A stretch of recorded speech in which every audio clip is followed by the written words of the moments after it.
wabarakatuh. Nama saya Nia Lestari. Saya di sini akan mewawancarai seorang bisnis development yang bergerak perusahaannya di bidang foto. Mesin foto booth pertama di Indonesia itu difotoin. Jadi saya Nia Lestari. Di sini saya bersama kakak siapa? Halo, salam kenal. Saya Novianti. Saya dari Difotoin ID sebagai business development. Jadi saya akan mewawancara gimana sih Difotoin itu bergerak sejauh ini sangat sukses ya.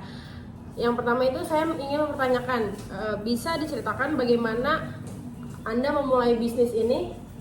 Jadi Difotoin tuh awal mulanya itu di tahun 2023 akhir November. Itu pertama kita ada satu di Sarina dan awalnya pun belum sebanyak ini ya, namanya bisnis tuh pasti ada tahap-tahapnya. Awal kita buka satu, kita riset segala macam, banyaknya foto booth di luar tuh kan bayar dulu baru foto. Kita balik foto dulu baru bayar, dan dari situ banyak masyarakat udah mulai merasakan bedanya mesin kita karena di outdoor, dengan view real, tidak di box, dan bisa foto berbanyak orang, nggak hanya 1-2, bisa 20, tergantung viewnya diambil. Jadi untuk view-nya sendiri itu The real jadi ya kita real nggak tempat pakai tersebut. background Iya, ya. iya. Oke. Apa motivasi Anda untuk menjadi pengusaha? Apalagi di era sekarang kan agak sulit untuk menjadi pengusaha. Membuka lapangan pekerjaan sih pastinya. Satu, kedua harus jadi bermanfaat bagi banyak orang ya. Gimana kita usaha berarti kita harus bermanfaat juga bagi banyak orang, kayak gitu sih. Motivasinya di situ. Kan Difotoin ini kan sangat maju nih. Apa sih visi kedepannya nih biar agak jangka panjang nih? Jadi gimana caranya kita berkembang pesat itu, gimana kita dilihat sama dunia. Kita ikut beberapa event lomba yang alhamdulillahnya tuh kita selalu juara satu di beberapa lomba tersebut. Kita pernah menang juara satu di Nyala Bisnis, terus juara satu di acara kementerian. Pokoknya harus aktif untuk ikut lomba-lomba startup bisnis itu. Kan Difotoin ini kan pasti udah gede banget nih, jadi kemungkinan peluangnya untuk banyak mitra yang ingin bekerja sama itu juga sangat banyak kan. Gimana sih membangun kepercayaan pelanggan mitra itu sendiri terhadap Difotoin? Oke, sekarang kita juga open kemitraan ya. Gimana supaya orang itu aware, percaya segala macam, itu dia. Kita ikut beberapa kompetisinya pun nggak gampang dilakukan dengan orang lain juga. Jadi kita ikut dan mempunyai sertifikat itu dengan cara tidak mudah, dan itu dia bakalan jadi kepercayaan jadi buat orang lain untuk bermitra dengan kita. Jadi bikin orang lebih yakin dengan Iya, Difotoin. betul. Sebanyak apa sih pengetahuan dan pemahaman tentang industri atau yang lagi dilakuin ini? Apakah sudah jauh? Kita pokoknya lagi ngembangin dunia foto, karena kan kita vending machine ya. Dari vending machine ini kita mau nyebar ke seluruh pariwisata Indonesia pastinya. Terus kita juga lagi ngembangin divisi baru yang udah launching di beberapa tempat, itu namanya Difotoin Vacation. Itu ada di hotel-hotel bintang 5. Kita kerjasama dengan hotel-hotel bintang 5 kayak gitu sih.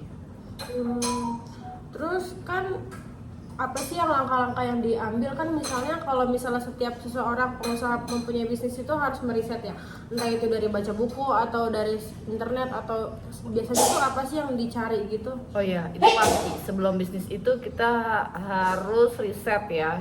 Gimana riset pembelinya, modal segala macam, itu harus riset dulu ya. Kalau misalkan langsung bisnis tiba-tiba cuman hanya punya uang aja terus bisnis, itu jangan deh. Kalian harus riset dulu marketnya, marketnya nih kalangan menengah atas atau menengah bawah, terus gennya tuh dari milenial, Gen Z atau Gen Alpha kayak gitu sih. Kita harus lihat semuanya dari riset awal itu. Soalnya namanya bisnis tuh pasti ada aja ya terjadi masalah yang akan dihadapi. Ketika kita udah riset itu semua, insya Allah masalahnya itu akan terselesaikan dengan baik. Kalau di Fotoin sendiri itu untuk kalangan apa? Semuanya atau ada yang khusus? Nah, alhamdulillah banget ternyata di Fotoin itu semuanya, dari anak-anak sampai yang lansia. Karena ternyata lansia tuh beberapa tuh minta foto juga dia malu enak tuh pakai mesin kita tuh, dan semuanya tuh gampang kan. Mesin kita tuh juga ada tuh sebelum dipencet juga ada tulisan segala macam untuk dia membaca. Ada tutorialnya berarti Iya, ya? betul.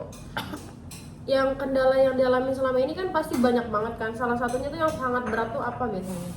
Sebenarnya untuk saat ini sih kita kendalanya karena udah berjalan tuh awal-awal mungkin dari employee ya, tapi karena kita vending mesin untuk awalnya tuh kita ada SPG, itu ngatur orang itu sangat sulit ya, namanya manusia.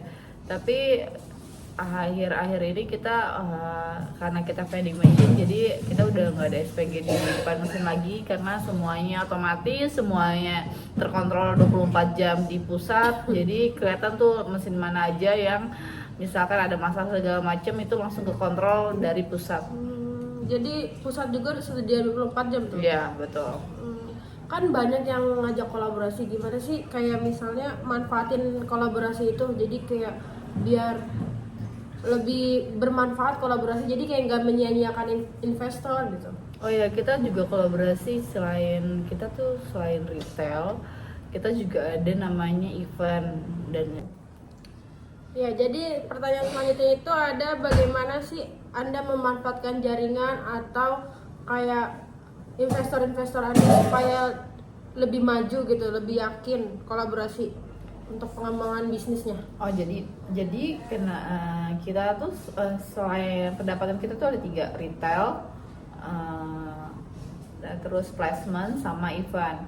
Jadi jadi 3 ini nih pendapatan yang emang menurut kita tuh besar. Terus cost kita tuh kecil banget untuk investor ini. Kita bisa naruh ke beberapa titik tempat dengan modal sekian itu, kan bayar orang tuh mahal ya, dan mesin kita berapa sih 24 jam. Jadi kontrol tuh bisa jadi 3 shift, ada kontrol di kantor pusat itu kontrol seluruh mesin kita di Indonesia ini gitu.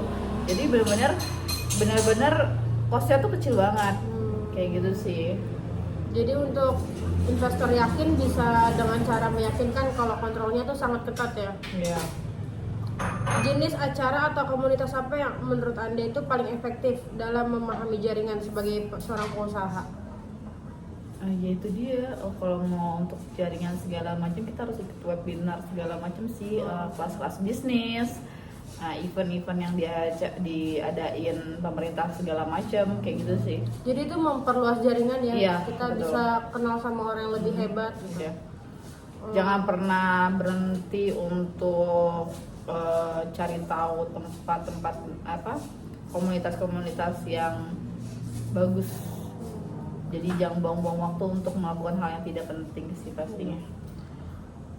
Menurut kakak sendiri, apa sih satu kebiasaan atau pola pikir yang harus dimiliki setiap calon pengusaha supaya agar lebih bangkit terus, jadi lebih semangat berusahanya? Jadi sebenarnya namanya perusahaannya kalau misalkan ada masalah segala macam itu sebenarnya kita nggak usah marahin employee atau karyawan SDM yang ada. Kita ya kalau misalkan karyawan salah, kita salahin diri kita karena kita bosnya gitu. Jangan kita harus, jadi kita feedbacknya ke diri kita sendiri, kayak gitu sih. Jadi biar kitanya evaluasi ya. Iya, betul. Soalnya biasanya kalau karyawan ya namanya juga karyawan kan. bagaimana Anda membangun brand nih yang jadi tuh brand ini tuh dikenal sama semua orang. Jadi di foto ini gimana sih cara ngebangunnya sampai bisa dikenal banyak orang gitu? Karena kita tuh namanya kan difotoin ya. Kadang kalau lagi liburan segala macam orang minta difotoin, jadi gampang jadi teringat, jadi the number one di foto gitu. Jadinya kalimat yang akan sering terucap jadi kalimat orang, mungkin orang lain kayak model ada brand minuman, belinya apa nyebutnya ini kan, ya, adalah satu loh itu. Nah kita juga mau seperti itu. Jadi kayak orang padahal ngeliat mesin foto, ih ini difotoin Iya, gitu ya. kayak gitu. Padahal sebenarnya ada brand lain gitu. Iya. Oh, untuk yang terakhir nih Kak, kembali melihat perjalanan di foto ini sampai saya ini, apa yang paling membanggakan dari hasil di foto ini? Selain juara-juara itu, kita hasil foto kita sih, kita udah riset ke beberapa user, customer kita, hasil foto kita tuh bagus banget karena kita emang pakai kamera yang profesional, bukan kamera yang benar biasanya foto booth pakai lah ya. Kita benar kameranya tuh, kamera lensa kita pakai tuh bukan yang biasa lah. Iya. Jadi yang paling bagus ya untuk Kita customer pakai nomor 1 ya. Iya, kita pakai benar-benar spek yang paling bagus untuk elektronik kita yang pakai. Terus untuk kita juga jaga customer kita, pelayanan kita after sale kita tuh tetap kita jaga. Kita juga pernah tuh namanya kayak ketinggalan, orang nggak ambil hasil fotonya, terus orangnya dari Malaysia kita kirim. Untung nggak untung orang kirim ke Malaysia. Padahal harga cetak kita tuh 35.000 kan, nggak untung. Tapi apa? Dari hal itu orang ngepost di sosial media dia, terus dia ngomong baik-baik dari sosial media itu dipost dan banyak, pasti orang itu punya follower banyak banget dan akan jadi marketing gratis kita. Iya, jadi dari mulut ke mulut ya. Iya. Jadi buat teman-teman nih, kalau teman-teman pengen tahu ada lokasinya sih di mana aja sih Kak? Kita sudah, kalau lokasi tuh udah banyak, kita manggil kotanya aja ya. Iya. Jakarta, Bogor, Bekasi, Tangerang, terus pokoknya Jabodetabek udah ada, terus Bandung, Jogja, Bali, Samarinda, gitu. Udah ke Samarinda tuh ya? Iya, sudah. Oh, untuk teman-teman yang ingin mencoba difotoin itu udah ada di semua kota kalian. Mungkin kota kalian itu ada salah satu disebut tadi, kalian bisa mencoba mesin foto tadi. Mungkin cukup sekian yang saya bisa infokan. Terima kasih banyak sebelumnya ya Kak, dari aku terima kasih banyak. Terima kasih atas waktunya. Ya, wassalamualaikum warahmatullahi wabarakatuh.